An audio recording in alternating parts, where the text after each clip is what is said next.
Greet you in the name of the beneficent and the merciful, the master of the world, and the day of judgment.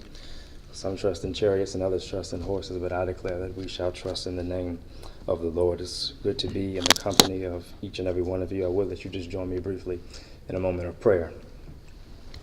God, we thank you for another opportunity to expound on the riches and the truth in which you have shared. I pray now that you would look beyond the idiosyncrasies and inadequacies of this your earthen vessel and speak truth in this place. Amen.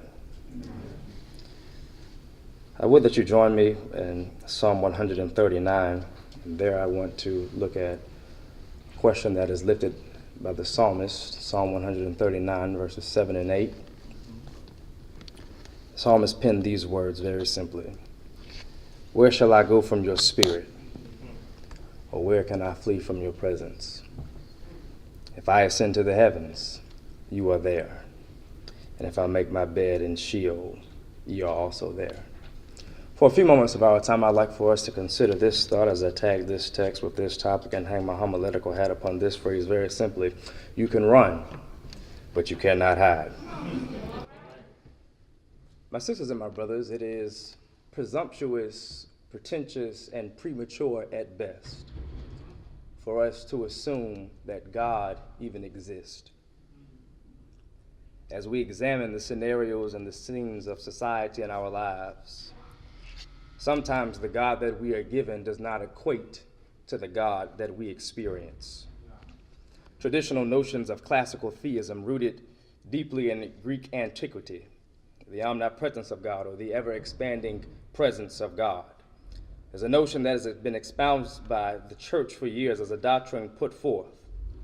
But sometimes it seems as though God is nowhere to be found, as is the case in the narrative of African Americans or Americans of African descent who suffered grave injustices at the hands of those who profess to be followers of Christ. In the antebellum South, they undoubtedly raised the question, where is God? Having traveled the Middle Passage and enduring the heart-wrenching experience of chattel slavery through the grotesque eon of gem slavery, enduring the painful woes of disenfranchisement, they had to ask the question, where is God? As the Jews were under strange duress and dehumanized during the Holocaust because of their pigmentation and humanity, they too joined with African Americans in asking, where is God? Even more so, we are now asking that question as we look to Capitol Hill just in the month of October, when we see that there are certain factions within a political party that are more interested in ideology and privatized wealth than the advancement of a nation, consequently causing a government shutdown and shootout. Members and citizens of this yet contiguous United States are asking, where is God?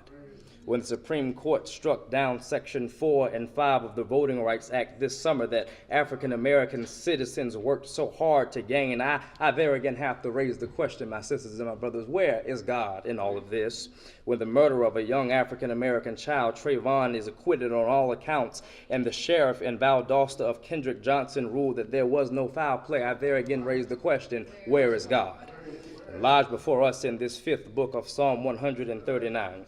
The psalmist raises two essential questions with great existential angst and heavy theological ramifications. What some have attributed to be a Davidic passage, this text calls into question the aforementioned idea of the omnipresence of God, in that there's an inward transformation of consciousness as the psalmist comes to the realization that there is no escaping God. Living in a post-exilic community, it is one who has been suggested that the psalmist has been persecuted and accused of idolatry, the worship of physical and material images that are considered to be divine, as the ancient Hebrews lived in a world filled with idols, alongside Mesopotamian cultures in the Hittites in Asia Minor. Thus, the psalmist aimed to somehow or another abate his reality by running from himself and his accusers. And in his running, he recognized that he could not run from the higher reality, which is God. Israel's theology and Hebraic traditions had not conceptually put forth a theology of omnipresence. They limited experiencing God, and they relegated God to what was temporal, only identifying God in religious institutions and settings. And if we're not careful, my sisters and my brothers, we too will relegate the status, the notion, and the idea of God in the 21st century. We too are guilty of reducing God to our religious institutions because of how we continue to compartmentalize and categorize God with our tribal temples, our traditional tabernacles, our capitalistic churches and culture, and even our mega ministries. We too have limited God because of the ways in which we project onto God what we feel about the other. But as the psalmist seeks to escape persecution from the religious officials of this dispensation, he recognized that whether he was in heaven or hell, God was still there. But he recognized that he was made of the same substance of God, the homoousios, or the imago Dei, as the Latins put forth, and suggested that even if he runs from himself, he is running from God because God is imbued within humanity. And so perhaps the psalmist realized that even in the midst of his suffering, that God was still there, or better yet, that God is our suffering. It was Prathia Hall-Wynne who, in her sermon on Job, When the Hurts Won't Heal, said this about life. She said, we will learn that there are times in this life that we will have some heartaches that the electrocardiograph cannot monitor, and that earthquakes that the Richter scale cannot measure, because there are times in this life when it seems as though the hurts simply will not heal. And that's simple but profound preaching on this the first day of the festival, that as pastors, as preachers, as priests, as prophets, and as prognosticators of the gospel, there will be moments of despair, there'll be moments of pain, there'll be moments of agony, moments of frustration, confusion, and disappointment that all of us will have to endure in ministry.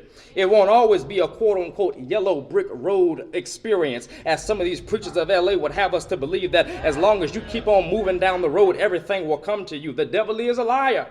Even in our suffering, the psalmist had an awareness that God was still there, and that's why the saints of old said, no, never alone. God promised to keep me and to never leave me alone. Thus the psalmist asked in his humanity, hypothetically questioning divinity, where can I go from your spirit? Where shall I flee from thy presence? If I ascend to the heavens, you are there. If I descend to Sheol, you are still there.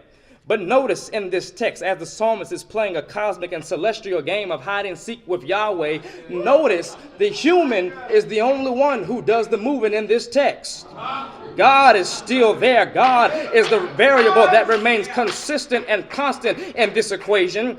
Martin Buber's idea of the I-thou relationship is a status and reified as it was promulgated in his time period in that particular pericope. So whether this text is metaphysical or metaphorical, existential or eschatological, it fluctuates between divine dependency and human agency, because God is the only thing in this particular text that is consistent and that is constant. Wherever the psalmist goes, Yahweh is still there. That's good news this afternoon, because it lets us know that you can never run from God. You can't pass go and collect $200 in attempts to evade God's spirit, because God is too big that you can't get over, too low that you can't go under, too wide that you can't go around, because there is no place that God is not. The biblical canon is replete with illustrations of persons seeking to avoid God. Yeah, you know Jonah. He tried to flee from God in Tarsus, but ended up in Whale Motel. Moses, you know Moses. He tried to run from God, but ended up as a fugitive on the run in the wilderness on an episode of Survivor. Yes, you are familiar with David and Elijah, who tried to hide from God in a cave, but soon they became cognizant that even in a rock, God is still there, because God is our rock.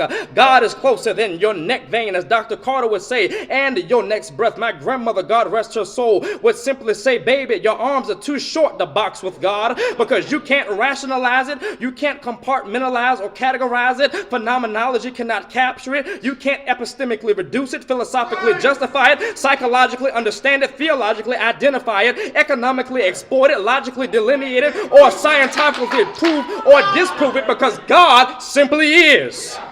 God, Paul Tillich concluded, is not just the ground of all being, but God is being itself. That's why Michael Beckwith pronounced these words, that there is a tendency in human nature to look to the external world for fulfillment that can only be found within. That which is merely external, he further states, is powerless to satisfy the inner spirit. As if the psalmist did not get the notion that there is no escaping God, the first question did not satisfy his theological appetite. He says, where can I go from your spirit? Then he asks, where can I flee from your presence? But check that word flee, because in Hebraic literature, it means to get away from God. So a more accurate interpretation of this text would really say, where can I get away from God? But I've come to Penn News this afternoon to put my quarter in the parking meter just to simply remind somebody that you can never escape anything that you are. Because you are what you are looking for. And it's not until you stop looking for a particular thing that you will recognize that what you're looking for is right in front of you, is within you. It is you itself.